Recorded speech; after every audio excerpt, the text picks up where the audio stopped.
Sneakers and Cleats, the podcast. Welcome back to the Sneakers and Cleats podcast. It is Monday, May 20th. That's Chuck McGetinick. I'm Matt Roy. We're going to go all around the world of sports today, and we are going to have a damn good time doing it. Chuck, how are you? I'm doing great, Matthew. How are you? I am fantastic. We had a lot going on this weekend. PGA Championship was like all about everything except for golf there for a little while. You don't usually lead shows on a Friday with the number one player in the world being arrested, but sure enough, I got a call from my wife at 7:30 a.m. saying Scottie Scheffler was arrested. Yeah, of all guys that you would never think would get arrested, I think Scottie Scheffler might be in the top 10. Exactly, and you just don't expect to see that on a Friday of a major, but it is what it is. We'll get into that. We'll also get into some comments made by Jalen Brunson that I think leads to a bigger conversation after the Knicks were eliminated last night. And if you lose in the conference semifinals, is your season a failure? I mean, I guess we can always debate that to the end of time.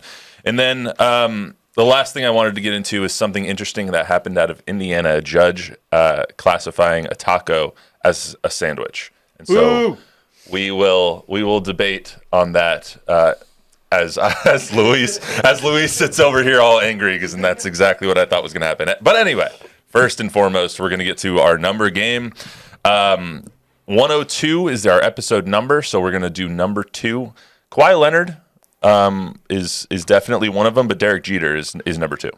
Derek Jeter is and forever shall be number 2. I just remember when my kid was younger, he had to be 2 because Jeter was 2. And there were a bunch of kids on his Little League team that all wanted 2. So, like, friction was created because of how many kids wanted to wear the number 2 on a certain ball club. I mean, there's nothing more iconic than Derek Jeter, number 2. Derek Jeter. Yeah, like, there's just nothing more iconic than that when it comes to the announcement of players on the field or anything like that. So Derek Jeter is number 2 in my Just mind. as Brett Favre made the number 4 cool, Derek Jeter did for the number 2. Oh, absolutely. And then I also had on there Matt Ryan for football. Yeah, that was a good one. Football number I mean, there's not a lot of great football number 2s. David Akers was a number 2 as well for the Eagles back in the day, but not a lot of great number 2s for football. You think of any other ones? No, I was thinking Eric Crouch. I don't know why, but then I looked it up, and he was never number 2. He was 7. So don't think about Eric Crouch. I'm not. Yeah, I'm gonna lean on Jeter. You said, what'd you say? Tim Couch. Tim Couch. Tim Couch. It was Tim Couch. It was number 2, right? Yeah. Browns QB. Yeah. That's what it was. That's why when I Googled it, Eric Crouch came up number 7. Tim Couch. Tim spent Way a lot to of go, time Bob. on his couch, is what he did. He did. Why that number and why him, Tim Couch, not Eric Crouch, popped into my head. Also Johnny Manziel. Yeah, we don't have to talk about that. Curville Divey's finest, Johnny Manziel. Hopefully get him on the pod someday. I want to talk to him. That should be interesting to talk about. Yeah, fascinating dude. Lots of charisma. No denying that. Also in 2002, the Patriots dynasty officially started. They won their first Super Bowl against the Rams on the Adam Vinatieri field goal. They were 14-point dogs in that game, ended up winning outright against the greatest show on turf. So one of the I guess most consequential Super Bowls in history, just because of what it led to for the next 20 years or so. Yes, the image of Brady with his hands on his head's like, I can't believe what we just did. Right. That was, forever and shall be burned into a lot of people's memories, including mine. I don't think a lot of people could believe what they just did. No. So, Tom Brady was the Super Bowl MVP, one of 5 that I believe he ended up, winning. And also in 2002, the Houston Texans officially became the NFL's 32nd franchise, drafting David Carr that year as number 1 overall, who then proceeded to get the crap beat out of him. Was that long ago? Yes. It seems like it was not just yesterday, but... You're old, Chuck. It's all right. Yes. Visual signs everywhere. I remember it. I was 7. Actually, I think I was 6. Technically. Anyway, basketball. Lakers beat the New Jersey Nets. They swept them. That was the 3rd championship in a row, the end of the three-peat.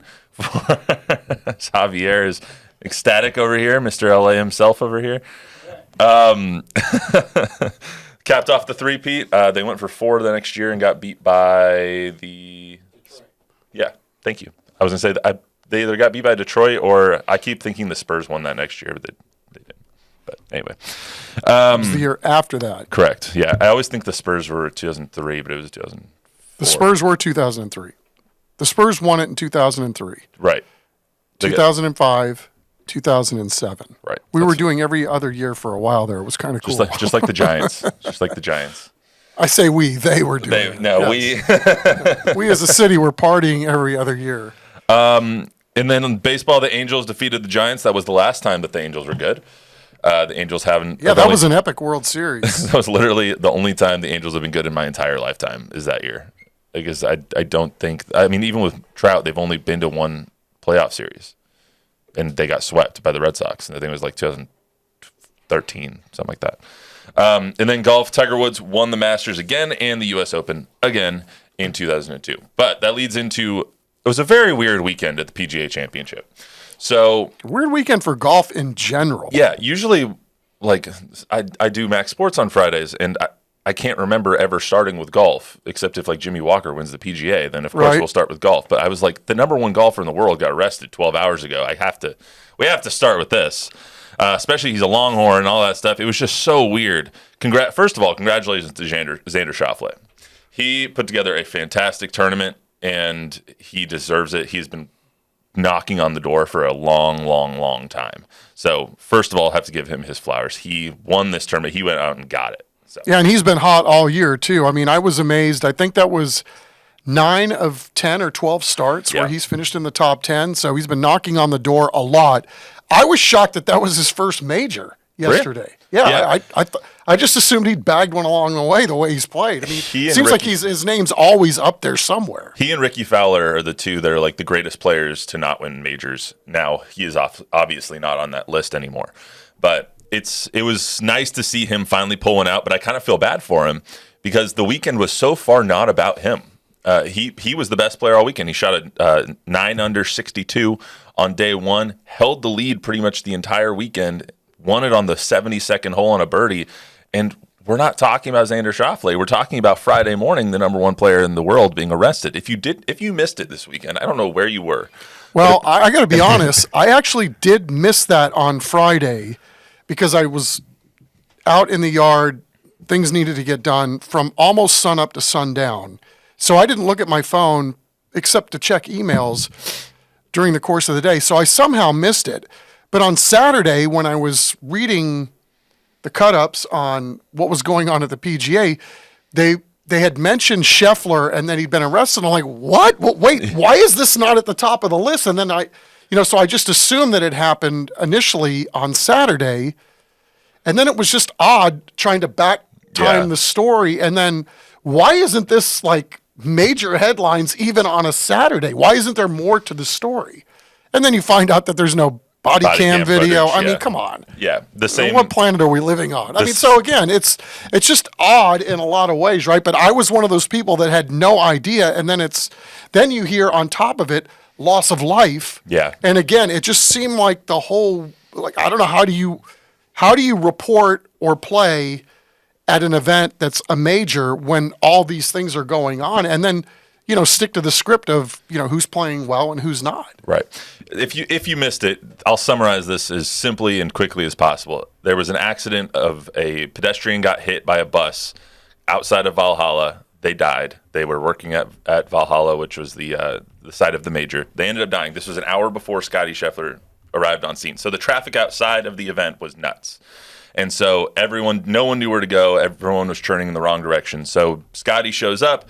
He thinks he's doing the right thing, I guess, and moving to a certain direction. A cop tells him to stop.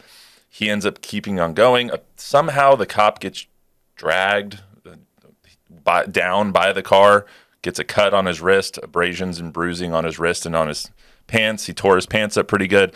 Long story short, Scottie Scheffler gets pulled over, arrested on the spot, taken to jail. He gets booked. There's now a mugshot of him floating out there in an orange jumpsuit. And meanwhile, he has to tee off in like an hour and a half. And he didn't really do that much wrong, I guess. I don't know. That's not up for me to decide. And then he gets out and then he goes and shoots a 66 on Friday. Like, I don't know how you go out and shoot a 66 after you get arrested. He literally said after the round, like, I stretched in jail this morning. So that was a first for me. I was like, this dude is just a machine. But it's the weirdest headline that I've ever seen since the OJ stuff. Like, I really, like, that's just such an odd, weird thing. It is. And then again, the lack of, filling in the blanks, right? I don't know how to think about it because, again, you don't want to see anybody get dragged. You don't want to see anybody not doing what they're supposed to be doing. But, so what's the story? And, now I see that they're pushing, I guess he has to plea at some point, and they push that to next month because his attorney is apparently tied up during the time that again, so now this isn't going to go away for a few weeks. And again, I don't know how you sum it up any better than what a bizarre week for golf. Not only that, and then on the LPGA, they had 7 golfers get sick prior to the start of them teeing off, and they all had to withdraw. Yeah, it's just weird. Yeah. It's weird stuff. And then you add on the fact that, which is a coincidence, that it's the Louisville Police Department, who we all know do not have the best reputation from the Breonna Taylor stuff and whatnot. And then you see that the Detective Gillis, who is the one that did the arresting and whatnot, did not have his body cam footage on. Either it wasn't on or it malfunctioned or something. I call that for what it is. I'm not pointing any fingers at anybody, but it's just, it doesn't smell right. Something there is weird. When you have lack of details, then your mind is left to wander and try to fill in the blanks. And again, another case of that's what we have here. Yeah, and Friday was super weird, and then he goes out, shoots a 66. He's in like 4th place, and then Scottie, just in general, his caddy couldn't be there on Saturday because he told his caddy to go to his son's graduation. So the caddy left for a day. That's when Scottie had a horrible day. I think he shot 3 over. And then he had a great day on Sunday when his caddy was back.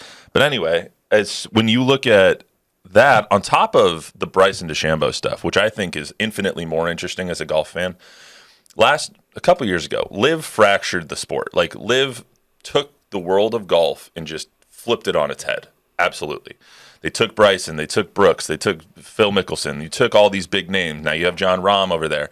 And so many people were on the PGA side and were like, I hate Liv, I hate Liv, I hate Liv. And now it's sort of backtracking a little bit. I think people are starting to ease up on their stance of Liv golf. But personally, yesterday, I found myself rooting for Bryson DeChambeau. And he was the biggest enemy of almost all of this stuff besides Phil Mickelson, because of the way and his brash bravado kind of attitude. And he had the whole fight with Brooks Koepka a long time ago, and they had their whole feud, and I think he looked bad because of that. But here you have a guy that took $125 million from the Saudis to go play golf on the Liv Tour, and has now done a complete 180 of his image, to the point where me, one of the biggest golf fans I know, who is a PGA Tour diehard, was actually rooting for him yesterday. And I think that's just such a weird dichotomy. Yeah. I mean, again, I don't know that any one of us would have turned down that kind of loot. It's, there are a lot of guys out there that would have taken the money had they been offered the money. And again, somebody's going to offer you more money to do less work, and then you still get to play in majors, as it turned out. And then, again, there's probably... The PGA needed to right some wrongs too, and not allow guys that are the stars to have these opportunities somewhere else. But, I think, I don't know, it's a broader discussion, but I can see why, I wasn't necessarily pulling for anybody. I was just astounded that the guys that really played well, how well they really played well, right? Yeah, I mean, they made Valhalla look horrible. To shoot 7 under like Bryson did yesterday, that's usually good enough given where he was to go win, but the guy that took the bag shot 6 under. So, I mean, those guys really did well closing that thing out. Bryson has just done such a good job of like transforming his whole image. He does a lot of social media videos now of like golf club challenges where it's like, okay, go finish this par 4 with a putter, or like a pitching wedge. Like, can you par this hole with a pitching wedge the entire time? He does a lot of those, and he does a lot of things with fans now. There was also a moment, I don't know if it was yesterday or if it was Saturday, when he threw a ball after the 9th hole to a kid, and it was grabbed kind of like in baseball where it's grabbed by an adult, and they run away. But he like completely stopped his round and like chased down this man who took the ball from the kid and was like, no, give it to him. And then he went on about his way. So there's just a lot of those things that are making him so much more likable. And that's why it's so weird that you see this Liv guy who was one of the most boisterous, unliked people on the tour and is now one of the most likable people that there is. It's just such a weird image. Rebranding. He's probably got a nice PR team around him or a management team around him that says, look, here's what we've got to change. Now just go do these things and the rest will take care of itself. And he did a great job of it. But like I said, first and fourmost, congratulations to Xander Schauffele. And hopefully Scottie Scheffler, the former Texas Longhorn, does not go back to jail anytime soon. Let's get to a little bit of the NBA. So Knicks lost last night in Game 7 at Madison Square Garden. The Knicks were just a mash unit when it came to what they were left with. No Bojan Bogdanovic, no Julius Randle, no Mitchell Robinson, no OJ Anunoby. Jalen Brunson ended up breaking his hand in that last game as well. It's like even if they did beat the Pacers, they were going to get their asses creamed by the Celtics. Like they don't have anybody left. Right. Josh Hart ended up having an abdominal injury by the end of it. It was just they had no one left. That's besides the point. Last year, I believe when the Bucks lost, Giannis was asked the question, is this a failure for you guys? Obviously, you were the prohibitive favorites coming in against Miami. You lose in the first round to the Miami Heat. Is it a failure? And I believe he said it wasn't. Now you have what we're about to listen to here from Jalen Brunson kind of saying the opposite of it. You didn't think this was a successful year. Right. Why do you feel that way, and how would you evaluate the year? Did we win a championship? Did we get close? Somewhat. So, no. That's my mindset. That's just how it is.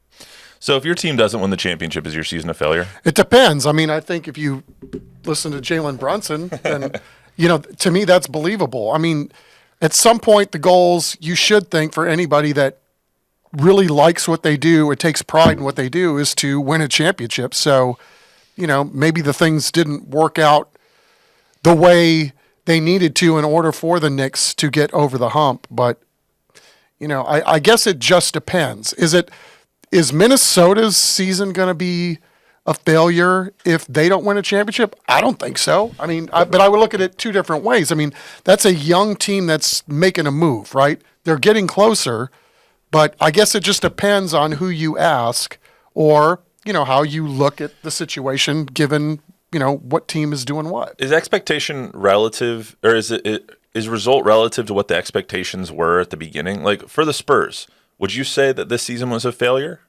In a lot of ways, yeah. I would too, but it depends on what their expectations were, I guess, at the beginning. For the Knicks, I don't think you can categorize it as a failure because look at what you accomplished with what you had. Like you were the second seed in the East. You had a very good chance of going at least to the conference finals, if not the finals, if you were healthy. But this is the hand you were dealt. Yeah.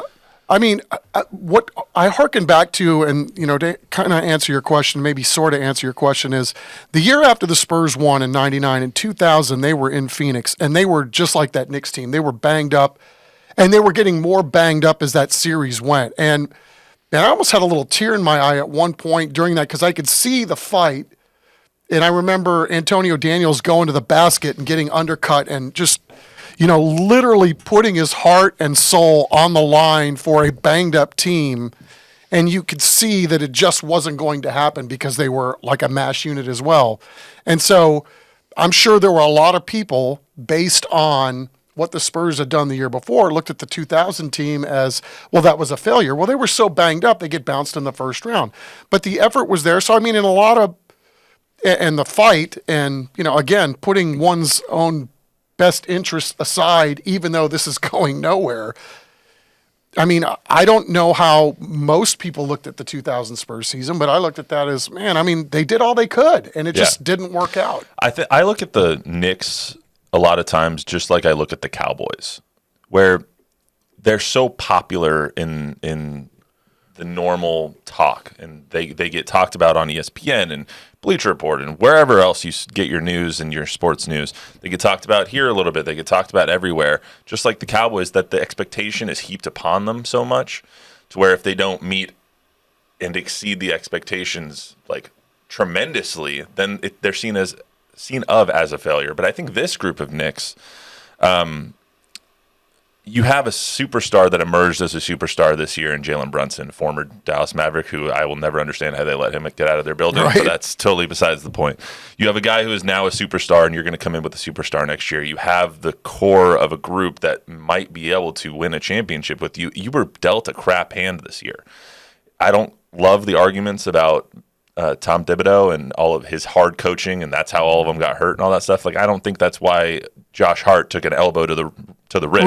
Right. Or Jalen Brunson swiping at a ball breaks his hand. I don't think that's really Tibbs' fault there, but that's no, and what's wrong with hard coaching? I mean, again, if you want to go to a place that few get to enjoy a seat at the table, then there probably has to be some struggle along the way. I think there's a little bit of a difference when it comes to the expectation. So like the Celtics, if the Celtics do not win the championship this year, their season is a failure to me, because they've been so close and they have a cakewalk of a trip to the finals this year. I mean, every game's difficult, but relative to what some of the other teams have, theirs is the easiest path to the finals that I've seen in a while.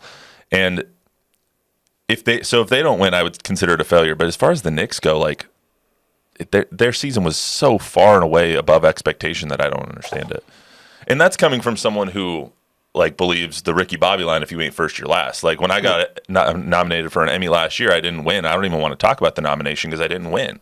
So to me, that doesn't even mean anything. And so I get if his expectations are above what maybe the mean expectation is, maybe he sees it as a failure, but I don't know if it is. No, I mean, again, I think it's probably personal, right? Everybody's got their own take on this, and maybe the media or the fans have a take on this year's team, but I will err on the side of Jalen Brunson. If that's the way he feels, then I think that is what should be written down. If you ain't first, you're last. Bob, any comments, questions so far, or we're going to move on to some more fun stuff? Nothing yet. All right. Let's move on to fun/infuriating topic if you're in San Antonio.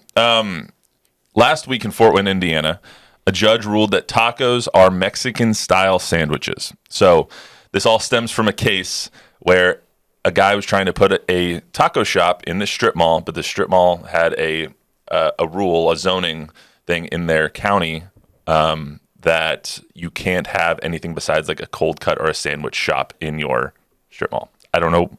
This is Fort Wayne, Indiana. And so the guy sued him, and he argued that tacos are Mexican-style sandwiches. The judge ruled the decision from and I'll read this quote from the New York Times. The court agrees with Quintana that tacos and burritos are Mexican-style sandwiches, and the originally written commitment does not restrict potential restaurants to do only American-style cuisine or cuisine-style sandwiches. So, Chuck, you've lived in San Antonio for a very long time. Is a taco a sandwich? Probably not, but I mean, how asinine is the judicial system that we're even having to have this argument or having a judge rule on something like, wow, maybe there's just too much going on this planet. Is there? Why in the world would they allow like you to have a Subway but not a taco shop? I mean, because they didn't think it was a sandwich. The law is stupid in the first place. But like when I say, "Hey, let's go get some sandwiches," you don't say, "Yeah, Las Palapas is right there." You know what I mean? You say, "Okay, let's go to Zito's, or let's go to Subway, or let's go to something like that," right? Pizza tortilla? It's a pizza tortilla. What about this? Is a hamburger a sandwich?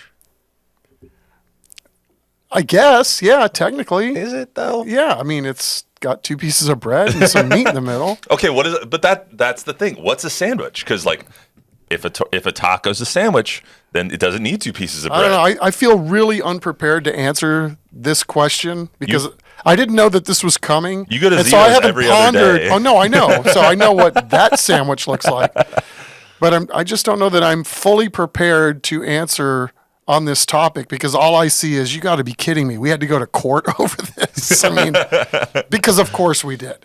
Hey, the thing about sandwiches are always better if you cut them in half. I see it, and that goes for burgers as well. A lot of times. You cut your hamburger in half? Depends on how big the burger is.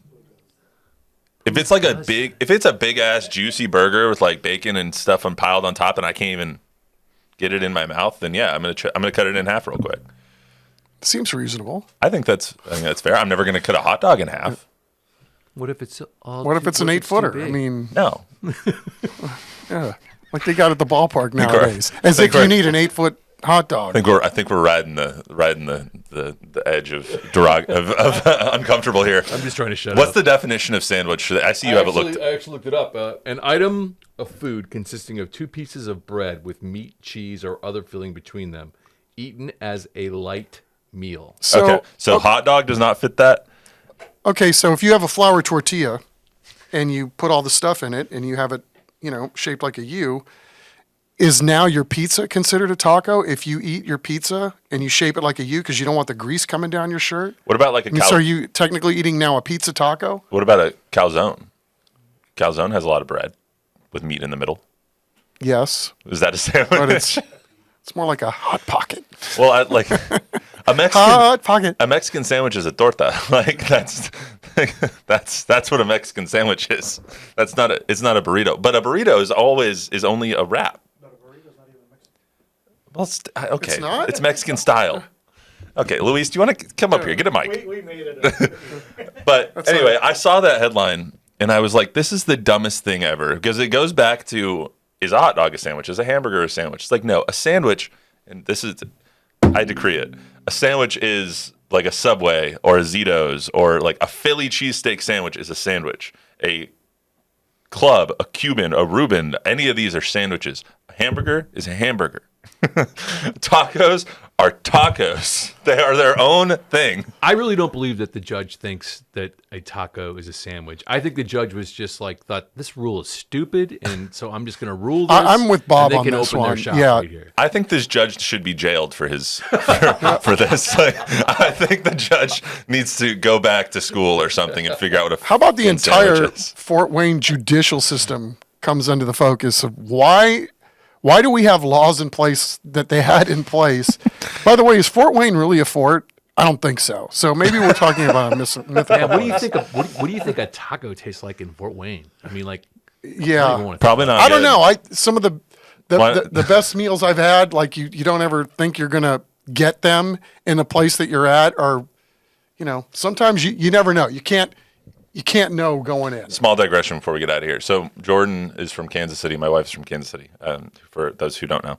And she will always say that her favorite Mexican food restaurant ever is in Kansas City. And I said, Jordan, you live in San Antonio. Like, this is... You have It's everywhere borderline around blasphemous. us is better than Kansas City's best. Okay. Yeah, Hey, what is the best sandwich shop in San Antonio or the San Antonio area? I'm partial to Zito's. you're gonna have a hard argument here, I think, from the boys behind the table. I want to tell you that if you've ever been to Four Kings in Converse one on off the east Pat side? Booker, Oh yeah, that is the Elite, best sandwich huh? in town. Yeah, All right. Well, I guess it's actually Universal City.